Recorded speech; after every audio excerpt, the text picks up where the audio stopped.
মিষ্টি খেতে মন চায়, তবে মিষ্টি খেলে শরীরে অনেক ক্ষতিও হয়। এই কথা মনে করে যারা মিষ্টি খান না, আজকের রেসিপিটা তাদের জন্য। আপনারা সবাই একবার বাড়িতে বানিয়ে দেখুন, এই মিষ্টি খেলে শরীর খারাপ হবে না। প্রথমে আমি এখানে 100 গ্রাম ছোলাকে 3-4 ঘন্টা আগে থেকে জলে ভিজিয়ে রেখেছিলাম। কোনো রকম চিনি, সুজি কিচ্ছু প্রয়োজন পড়বে না। বাড়িতে থাকা মাত্র সামান্য কয়েকটা উপকরণ দিয়েই রেসিপিটা রেডি করে নিতে পারবেন। এবার ছোলাগুলোকে সেদ্ধ করে নিতে হবে। এখানে আমি ছোলার ডাল 100 গ্রামের মতো নিয়েছিলাম। এবার আপনারা কম বেশি করতে পারেন।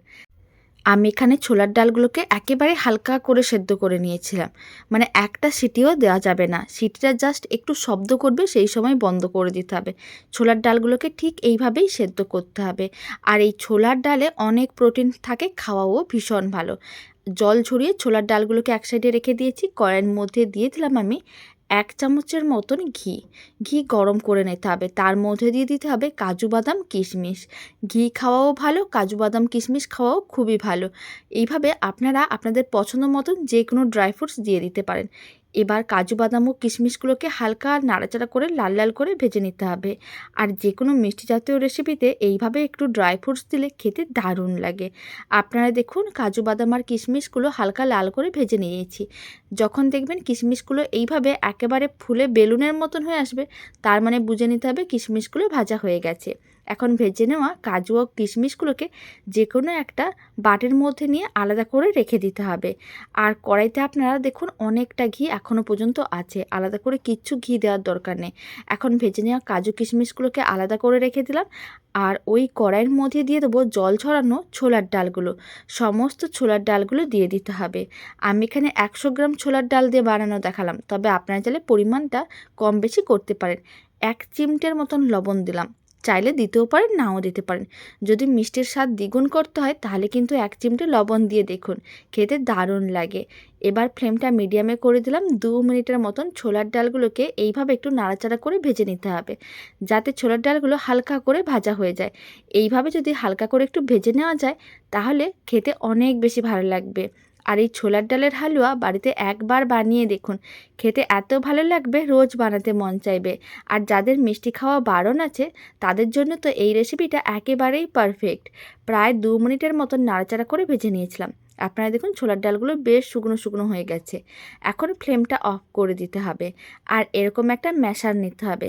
ম্যাশারের সাহায্যে ঠিক এইভাবে ছোলার ডালগুলোকে ভালো করে ম্যাশ করে নিতে হবে।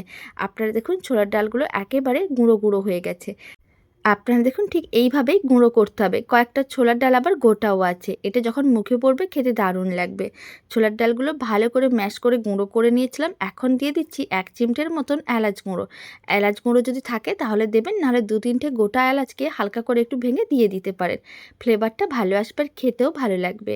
খুব ভালো করে এলাচ গুঁড়োটাও মিশিয়ে নিতে হবে আর 1 মিনিটের মতন নাড়াচাড়া করে নিতে হবে। এলাচ গুঁড়ো যখন খুব সুন্দর একটু ভাজা ভাজা হয়ে আসবে, দারুণ সুন্দর একটা সেন্ট বেরোনো শুরু করে দেবে। এবার আমি এর মধ্যে দিয়ে দিলাম স্বাদ অনুযায়ী গুড়ের পাউডার। আমি যেহেতু খুব বেশি মিষ্টি করব না, তাই আমি এখানে 50 গ্রামের মতন গুড়ের পাউডার দিয়েছি। এবার গুড়ের পাউডারটা আপনারা চাইলে কম বেশি করতে পারেন। আর গুড়ের পাউডার আপনারা যে কোনো সুপার মার্কেট বা অনলাইনে পেয়ে যাবেন। আর অল্প করে একটু জল দিলাম, যতটা গুড়ের পাউডার দিয়েছিলাম ঠিক ততটাই জল দিয়ে দিলাম। খুব ভালো করে সমস্ত কিছু একসঙ্গে মিশিয়ে নিতে হবে। লো ফ্লেমে খুব ভালো করে মিশিয়ে নিতে হবে, যাতে গুড়ের পাউডার মেল্ট হয়ে যায়। আর ফ্লেমটা লোতে রেখে দিয়েছি প্রায় 5 মিনিটের মতন। আপনারা দেখুন গুড় পাউডার মেল্ট হয়ে গেছে, কালারটা কত সুন্দর লাগছে, খেতেও দারুণ টেস্ট হয়। খুব ভালো করে মিশিয়ে নিয়েছিলাম। এবার ভেজে রাখা কাজু কিশমিশগুলো দিয়ে দিতে হবে। খুব ভালো করে একসঙ্গে মিশিয়ে নিতে হবে।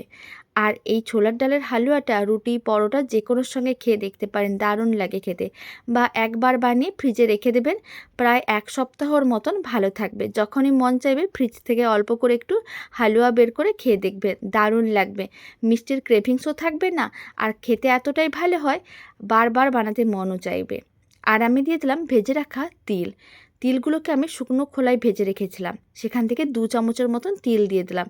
1 চামচের মতন শেষে ঘি দিয়ে দিলাম। হালুয়াতে অল্প একটু ঘি দিলে লাস্টে খেতে দারুণ লাগে। সমস্ত কিছু আবারও খুব ভালো করে মিশিয়ে নিতে হবে।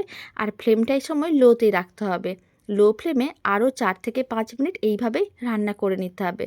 তারপরে কিছুক্ষণ পরে দেখবেন মিশ্রণটা কড়াই থেকে একেবারে আলাদা হয়ে যাচ্ছে আর বেশ শুকনো হয়ে যাচ্ছে।